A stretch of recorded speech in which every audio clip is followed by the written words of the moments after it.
wabarakatuh.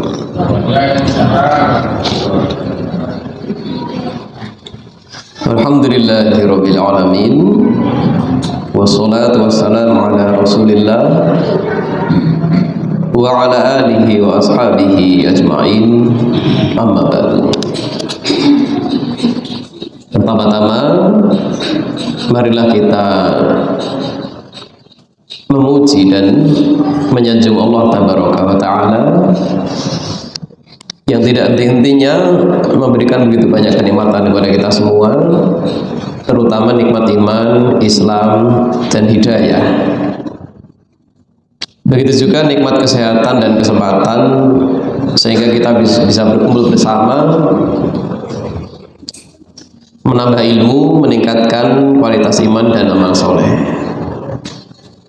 Salawat serta salam kepada suri teladan kita semua, Nabi Muhammad Shallallahu Alaihi Wasallam. Begitu juga kepada keluarganya, para sahabatnya, dan seluruh umat Islam dimanapun mereka berada. Hadis terakhir yang kita bahas adalah hadis nomor 600 dan juga 601. Dua hadis yang sekilas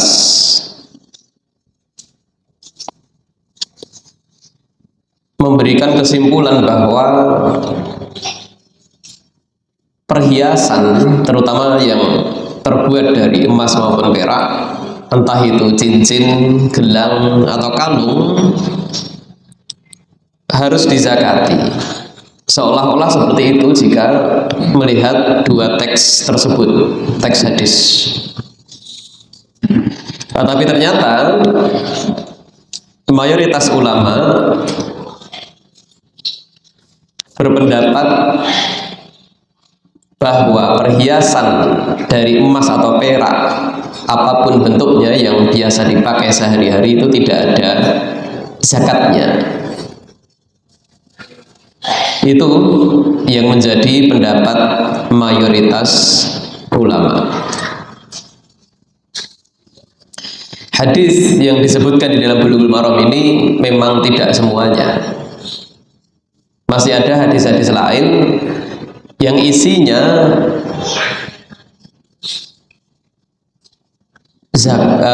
perhiasan itu tidak ada zakatnya, cuman hadis-hadis itu tidak dicantumkan Ibnu Hajar dalam Bulughul Maram. Sehingga seperti yang tertulis di halaman 56, yang menyebabkan perbedaan pendapat ulama ini adalah adanya hadis-hadis yang isinya sekilas berbeda. Lalu masih halaman 56, bahwa pendapat mayoritas ulama ini sebetulnya juga merupakan pendapat para tokoh sahabat Nabi, bahkan istrinya sendiri yaitu Aisyah radhiyallahu anha, di mana Aisyah itu termasuk yang berpendapat perhiasan itu tidak ada zakatnya.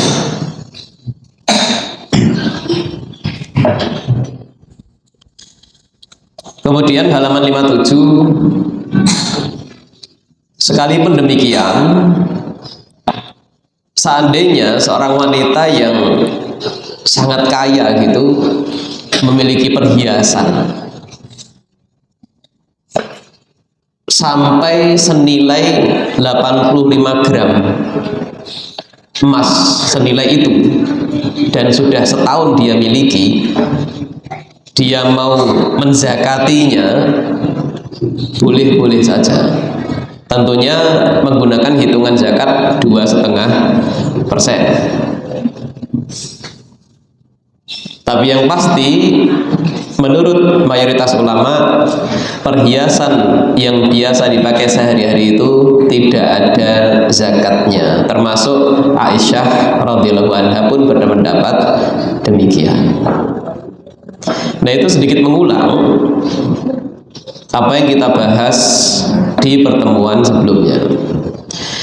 Nah, pada malam hari ini kita akan membahas jenis zakat mal yang lain seperti yang tertulis di dalam buku ini halaman 58, yaitu zakat barang dagangan, atau kadang disebut lebih singkat lagi zakat perdagangan.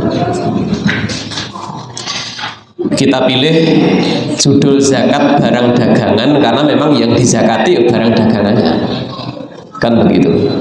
Baik. Sebelum kita membaca hadis-hadis yang dicantumkan Al-Hafidz Ibnu Hajar di sini, ada mukaddimah di situ ya, beberapa paragraf. Yang pertama, zakat barang dagangan ini adalah jenis zakat mal yang disetujui oleh mayoritas ulama gitu, dari 4 mazhab. Jika begitu berarti ada ulama yang tidak setuju, ya, yaitu Ibnu Hazm namanya. Beliau di antara ulama yang tidak setuju adanya zakat barang dagangan. Ini Ibnu Hazm.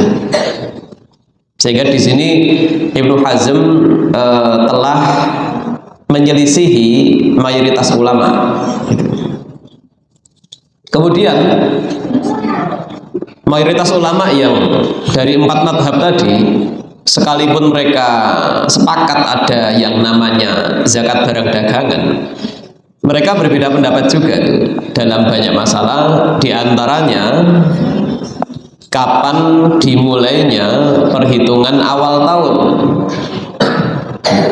Karena kita tahu zakat mal itu salah satu syaratnya kan harta tersebut sudah bertahan selama 1 tahun selain mencapai nisab. Sementara orang yang dagang, pebisnis, bisa aja di pertengahan tahun menambah modal. Nah, itu dimulainya dari mana kalau begitu? Apakah dimulai di awal dia dagang, atau mulai start lagi saat dia menambah modal dagangnya? Nah, itu termasuk yang diperdebatkan. Tapi nanti kita akan tahu salah satu pendapat dia yang mudah yang bisa diamalkan. Kemudian di dalam kitab Bulughul Maram hanya dicantumkan 1 hadis. Hadis ini pun ya tidak diterima semua ulama. Bahkan Ibnu Hajar pun menilai hadis ini juga tidak kuat gitu ya, seperti yang akan kita bahas nanti. Nah, untuk memudahkan pembahasan tentang zakat barang dagangan ini kita bagi menjadi 3. Pertama, pembahasan derajat hadis yang disebutkan Ibnu Hajar tadi, itu sahih atau tidak, valid atau tidak. Kemudian yang kedua, dalil-dalil lain gitu ya, yang kita tambahkan yang memperkuat pendapat mayoritas adanya zakat barang dagangan. Pembahasan terakhir, cara menghitung zakat barang dagangan. Pertama, Al-Hafidz Ibnu Hajar mengatakan, ini pembahasan derajat hadisnya ya. Wa an Samurah bin Jundub radhiyallahu anhu qala kana Rasulullah sallallahu alaihi wasallam ya'muruna an nukhrija shadaqata minal ladzi na'udduhu lil bay'. Rawahu Abu Dawud wa isnaduhu layyin. Dari Samurah bin Jundub, dia berkata, Rasulullah memerintah kami untuk membayarkan zakat dari barang-barang yang kami persiapkan untuk diperdagangkan. Sangat jelas teksnya. Nah, akan tetapi Ibnu Hajar mengatakan hadis ini riwayat Abu Dawud sanadnya layyin wa isnaduhu layyin. Kata layyin ini jelas ya memberikan kode bahwa hadis ini tuh bermasalah gitu. Seperti keterangan yang di bawahnya itu kita cantumkan ya, terutama paragraf kedua. Menurut keterangan Imam Ibnu Hazm, semua orang yang meriwayatkan hadis ini adalah para perawi yang majhul.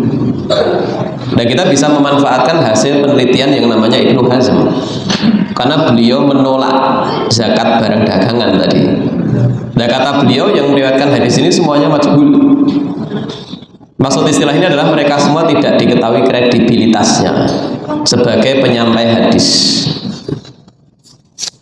terutama para perawi yang ada di antara Sulaiman bin Musa dan Samurah. Ini keterangan dari Ibnu Hazm.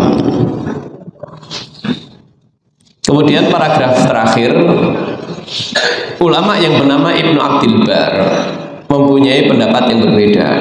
Ibnu Abdil Bar ini tokoh ulama dari mazhab Maliki. Yang kita tahu mazhab Maliki itu termasuk yang setuju adanya zakat perdagangan. Menurut Ibnu Abdil Bar, hadis tersebut diterima dan bahkan derajatnya hasan. Nah, dengan demikian hadis ini minimalnya diperdebatkan kevalitannya. Informasi yang ada di dalamnya belum bisa sepenuhnya diterima. Berarti sampai ya kalimat ini kita belum bisa memastikan ada tidak itu zakat barang dagangan jika hanya mengandalkan hadis yang disebutkan Ibnu Hajar di Bulughul Maram. Dan perlu diketahui, tidak hanya di Bulughul Maram dalil-dalil syariat. Makanya di situ pembahasan kedua, dalil-dalil adanya zakat barang dagangan dari selain hadis yang disebutkan Ibnu Hajar. Pertama, dalil dari Al-Quran, yaitu surat Al-Baqarah ayat 267. Itu potongan saja ya. Anfiqu min thayyibati ma kasabtum, terutama yang kita cetak tabatu ma kasabtum. Menurut Imam Qurtubi ahli tafsir, ayat ini mencakup perintah untuk membayar zakat dan perintah bersedekah. Ya, karena kata anfiqu itu kan terjemahnya pasti berinfaklah gitu. Nah, infak itu satu kata yang secara bahasa artinya akhriju. Akhriju itu adalah keluarkanlah sebagian hartamu, tentunya dalam kebaikan. Nah, kita tahu dalam Islam itu berbuat baik menggunakan harta itu ada wakaf, ada sedekah, ada zakat, ada nafkah. Nah, ini mana kata Imam Qurtubi ini mencakup zakat maupun sedekah. Kemudian kalimat dari apa yang kamu usahakan, ini terjemah dari makasabtum. Kata Imam Qurtubi ini petunjuk tentang wajibnya zakat perdagangan. Begitu juga sewa menyewa. Ya, sewa menyewa salah satu jenis perdagangan. Perdagangan yang dijual barang, sewa menyewa yang dijual jasa. Itu aja simpelnya perbedaan antara jual beli dan sewa menyewa. Nah, ini jadi makasabatum itu terjemahnya wajib zakat dari apa yang kamu usahakan.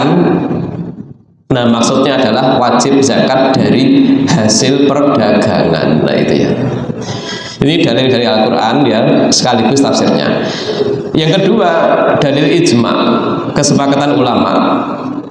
Jadi ada ulama yang menyatakan adanya kesepakatan tentang wajib zakat perdagangan. Yang menyatakan ini Imam Ibnul Mundhir. Begitu juga Imam Al-Khattabi.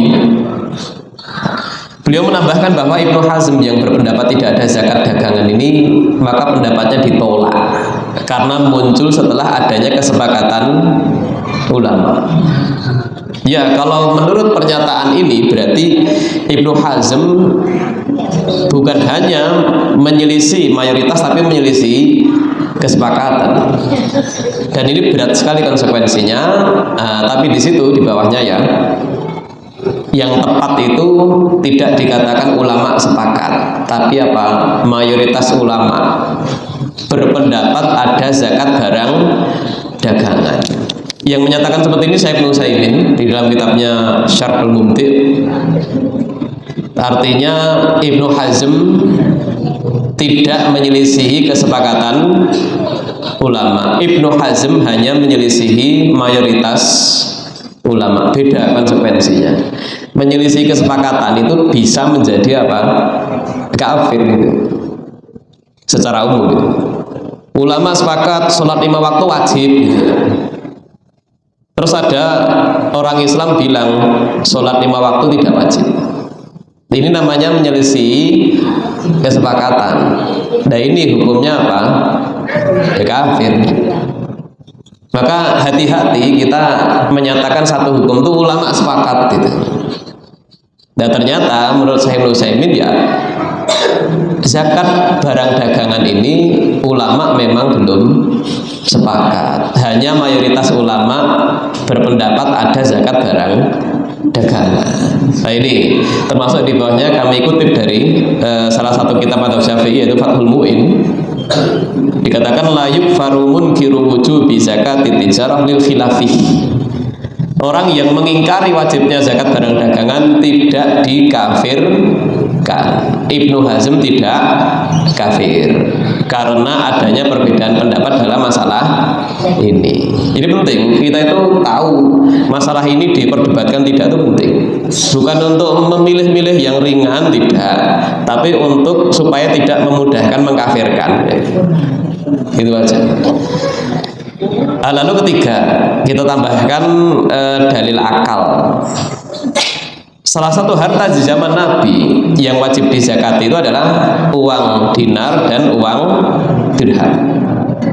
Jika seperti itu, seharusnya barang dagangan juga wajib dizakati, logikanya gitu. Karena barang dagangan tersebut kan sumber penghasil uang, itu logikanya di sini. Uang di zaman Nabi yaitu dinar dan dirham itu termasuk yang wajib dizakati. Lah ini barang dagangan itu kan sebab orang dapat duit, nah, itu sebab orang dapat duit. Nah, sehingga ya lebih layak lagi yang namanya barang dagangan itu ya untuk dizakati. Ya ini namanya logika. Logika bisa jadi bantah, tapi kan ini cuma dalil pendukung aja. Ini cuma dalil pendukung, dalil yang aslinya di awal tadi. Dan juga karena barang dagangan termasuk harta yang berkembang, sehingga hukum wajibnya zakat melekat padanya. Seperti hewan ternak yang diwajibkan zakat itu kan dia berkembang, beranak pinak loh, onta, sapi, kambing itu. Nah ini juga secara logika fikihnya gitu. Nah dengan demikian mayoritas ulama yang menyatakan adanya zakat perdagangan itu juga ada dalilnya, sekalipun Ibnu Hazm menolaknya. Nah di sini pendapat Ibnu Hazm yang tertolak. Kemudian cara menghitungnya, karena zakat perdagangan berkaitan dengan harga, maka yang memungkinkan menjadi dasar sempurnanya nisab yaitu senilai 18 gram emas adalah akhir tahun saja. Dan ini adalah pendapat Imam Malik serta Imam Syafi'i. Ini yang kita singgung tadi. Jadi kapan dia mulai dagang, yaitu startnya gitu.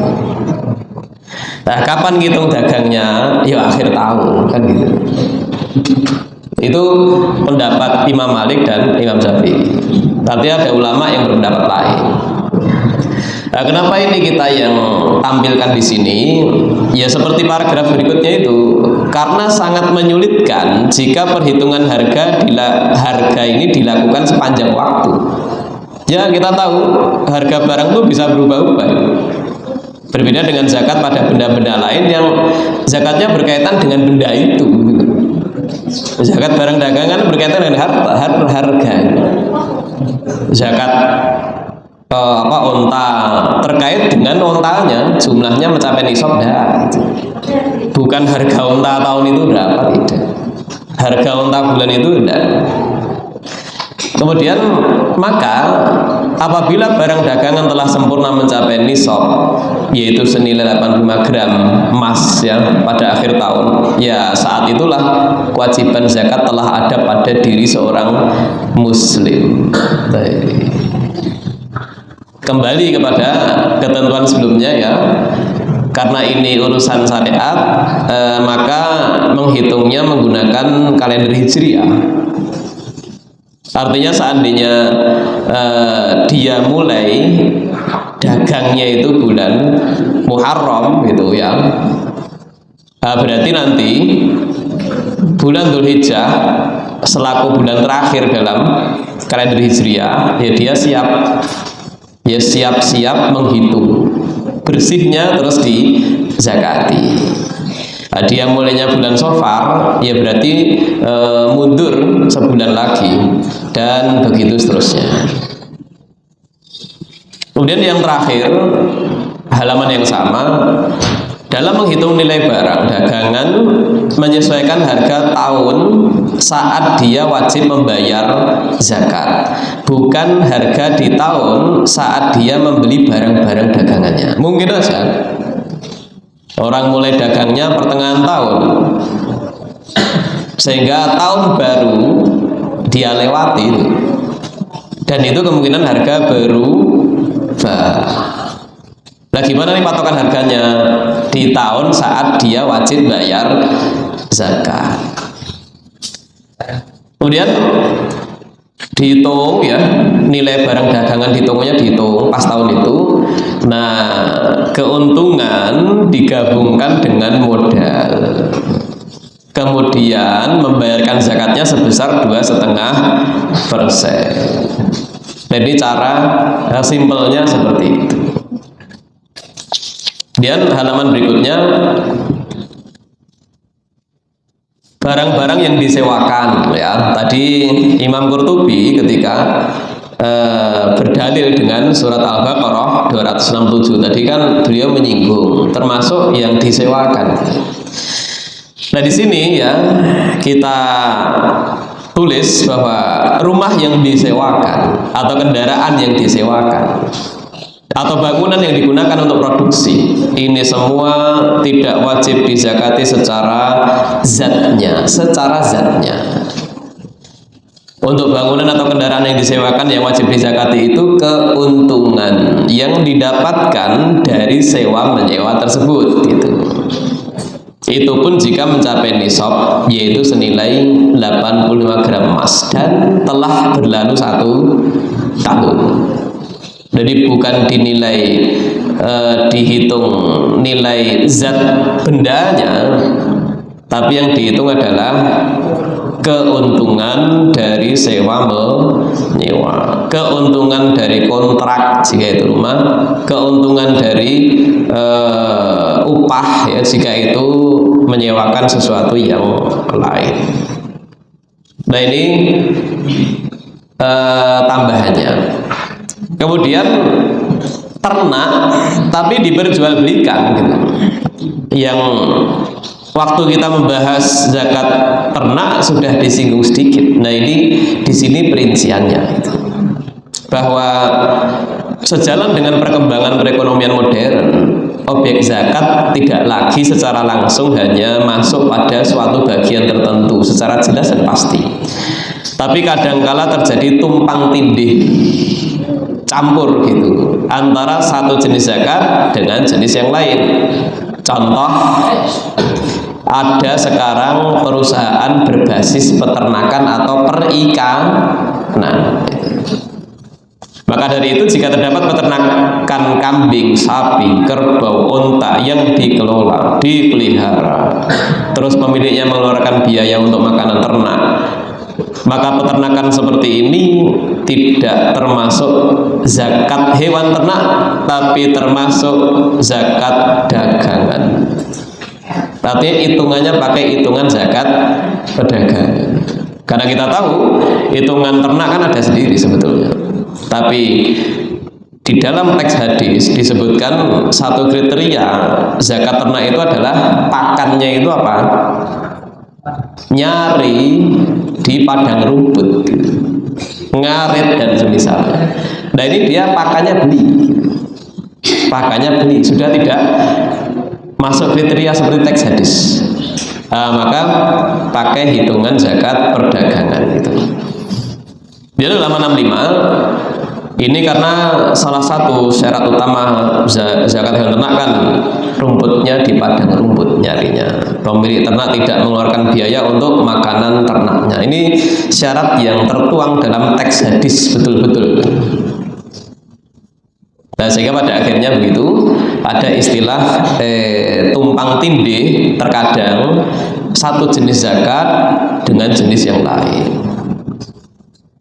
Kemudian produk hewani yang diperjualkan, yang dimaksud produk hewani misalnya sutra, susu dan lainnya.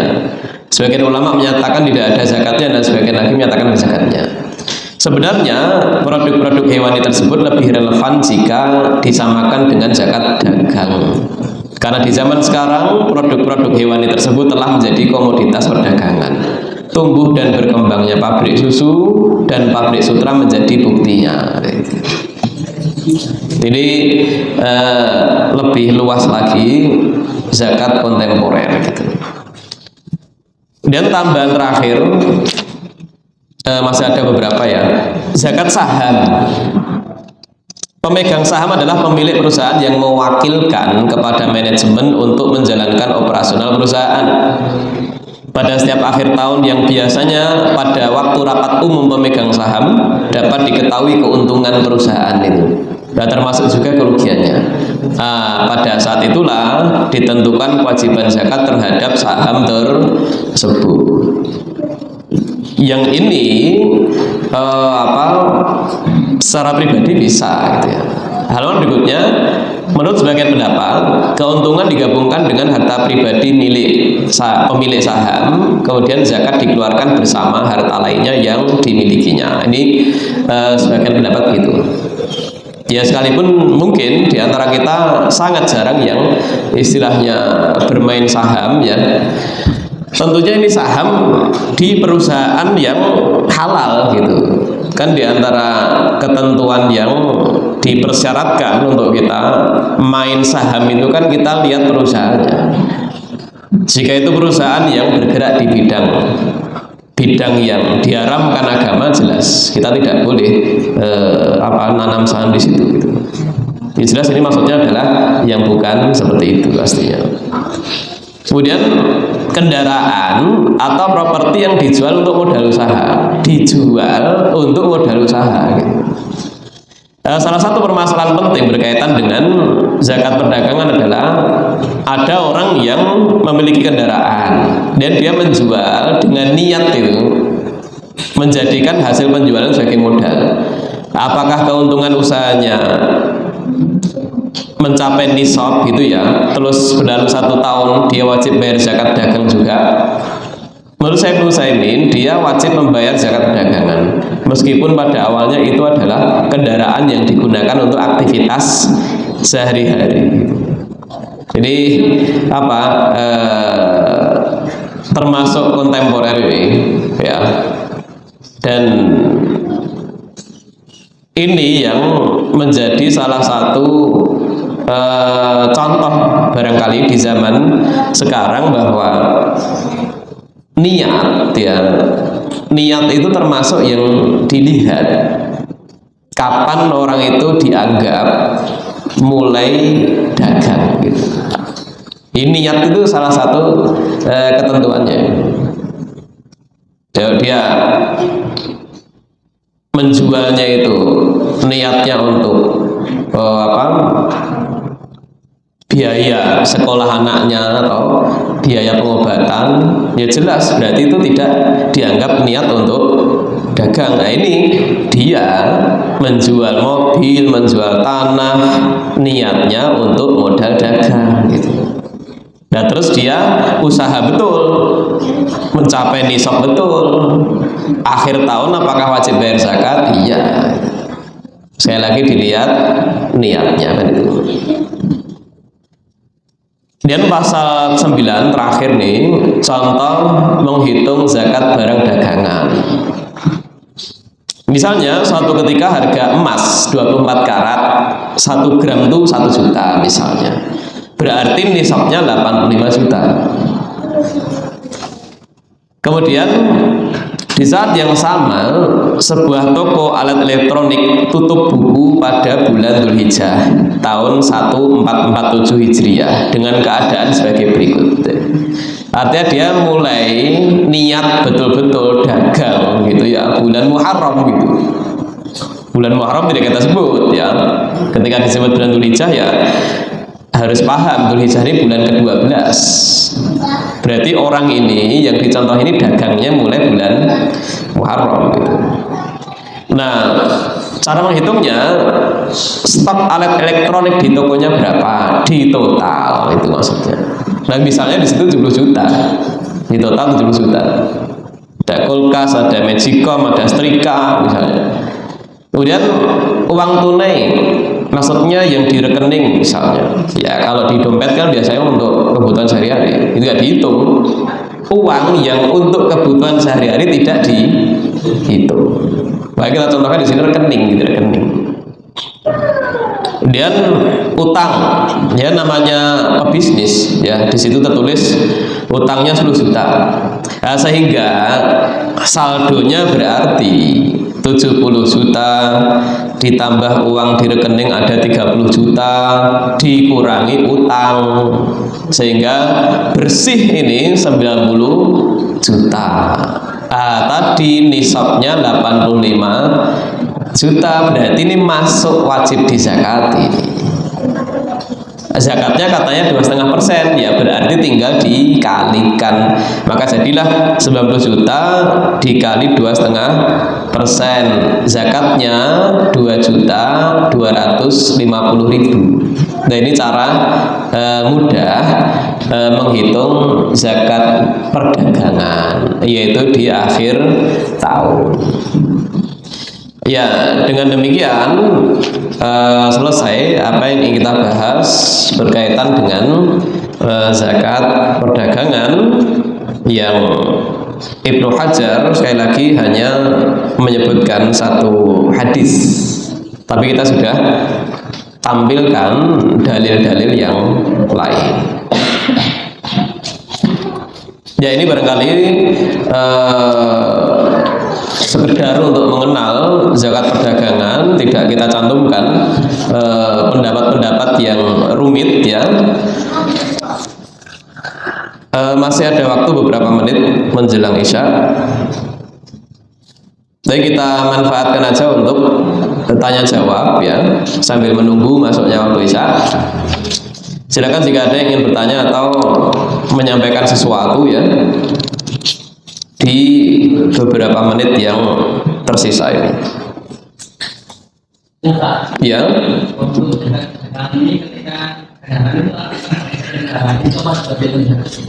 Kendaraan yang ya misalnya kendaraan untuk kulak gitu ya. Terus terkadang dia juga gunakan untuk apa? Mengantar anak sekolah atau dia pakai untuk kerja juga gitu ya. Ya ini termasuk harta jelas, tapi tidak termasuk dihitung ketika menghitung harta bersih dari barang dagangan, sehingga mobilnya itu tidak dihitung.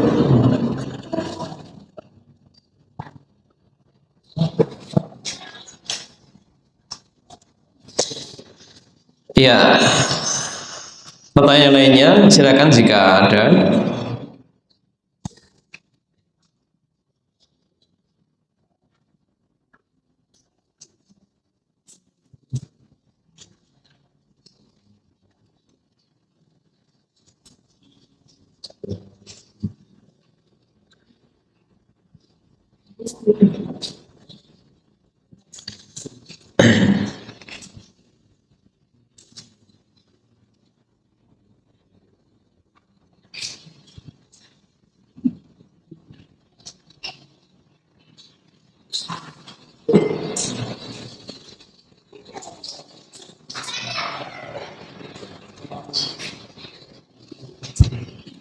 Oke, Pak Ismail.